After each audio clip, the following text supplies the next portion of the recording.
Dear Mrs. Finch, as Lewis's psychiatrist, I can understand your desire for an explanation. As I see it, the trouble began in January, shortly after we convinced your son to seek treatment for substance abuse. Newly sober, I believe Lewis first noticed the monotony of his daily life.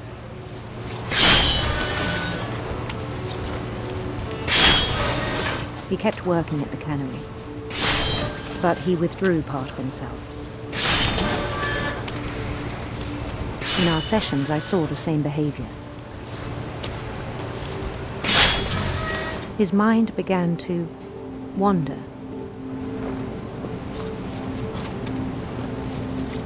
I asked him to describe it. He said he started small, imagining a labyrinth. He'd feel his way about.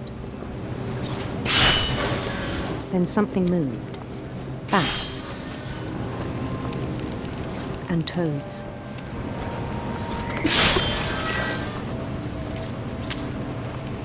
And things that have not names. He knew it was all in his head.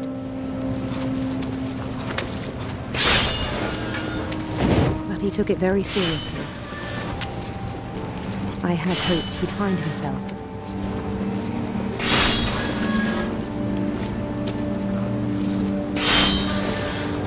But he found something more. I worried about him then. Daydreaming at the cannery.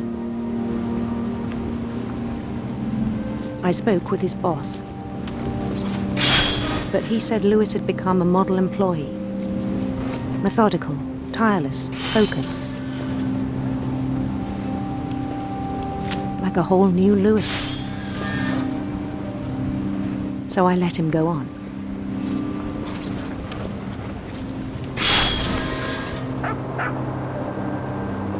I even encouraged him. It seemed very promising at first.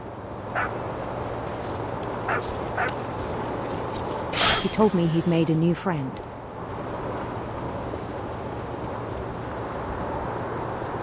On the edge of a city he named Lewis Token. He built the city up slowly, brick by brick. Then he made musicians.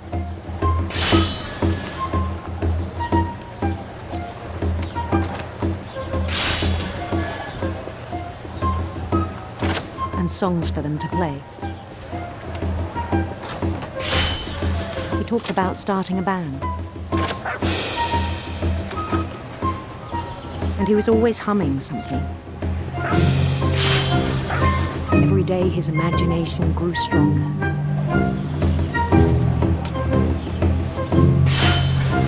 He no longer spoke at the cannery. But his chopping was as reliable as ever. Then one day it struck him that all the cheering crowds, even the stones under his feet, were all in his imagination. So he could do whatever he wished.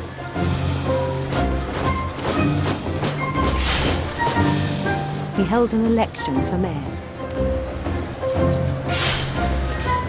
And he won. They begged him to stay, but his mind was already wandering. It became a game for him.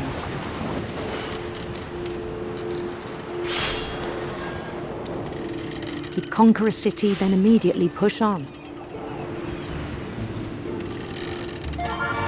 New Louisville.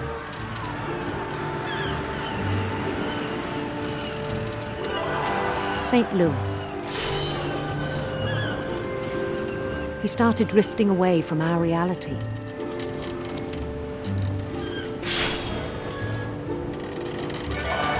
Minneapolis, until one day he forgot to go home from the cannery. Even as his mother pleaded with him, part of Lewis kept sailing on.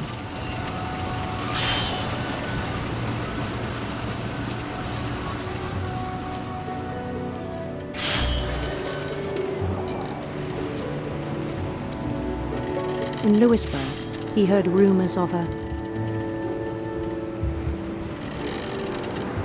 handsome queen.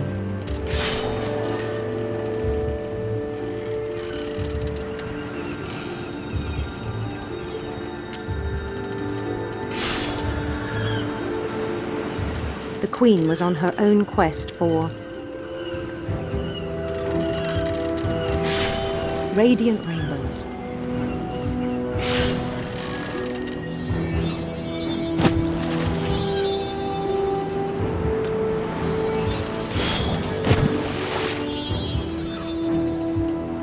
He followed the sound of her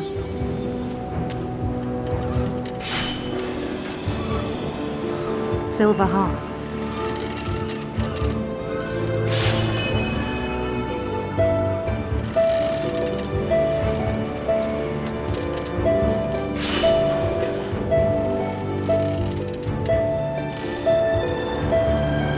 His chase led him to a golden palace east of the sun and west of the moon. Even then, his logic remained sound. He knew the world was all in his imagination.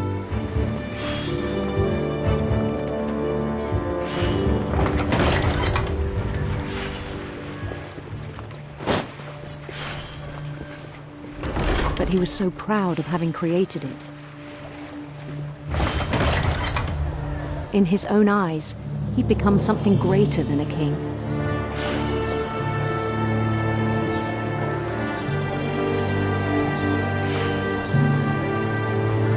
For someone who'd never known success in the real world, I think it was overwhelming.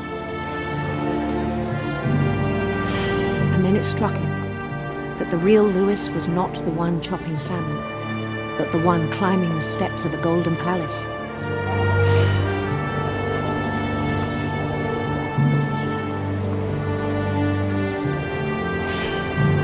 My imagination is as real as my body, he told me. It was hard to argue with him.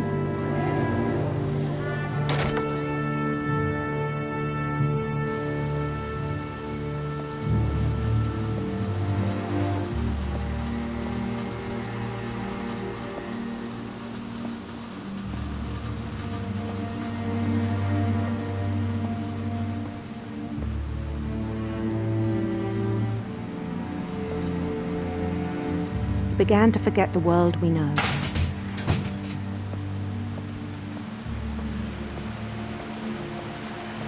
I think it pained him to remember Lewis, the cannery worker.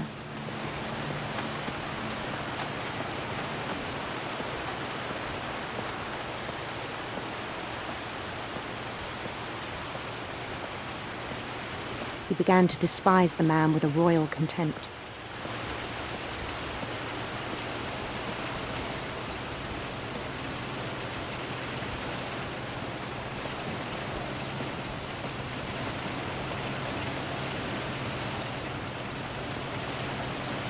I still thought I could save him. Even after he said he was being crowned king over all the lands of wonder. The palace would be packed with his companions.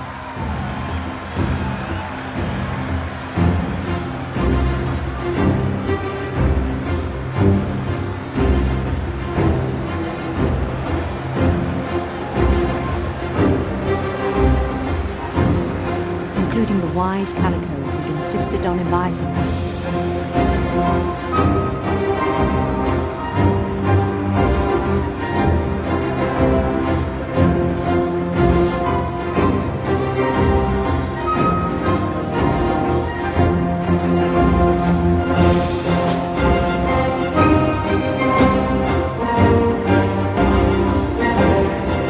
His queen waited, holding his crown.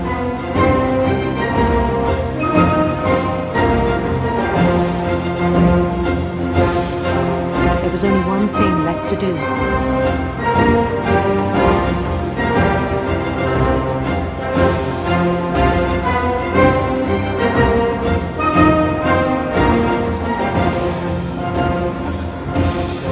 Bend down his head.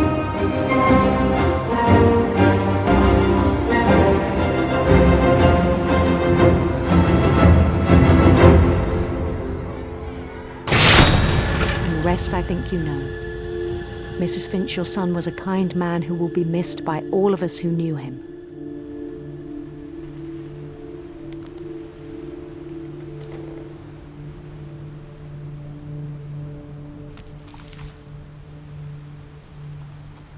My brother was really cool. I wish you could have met him.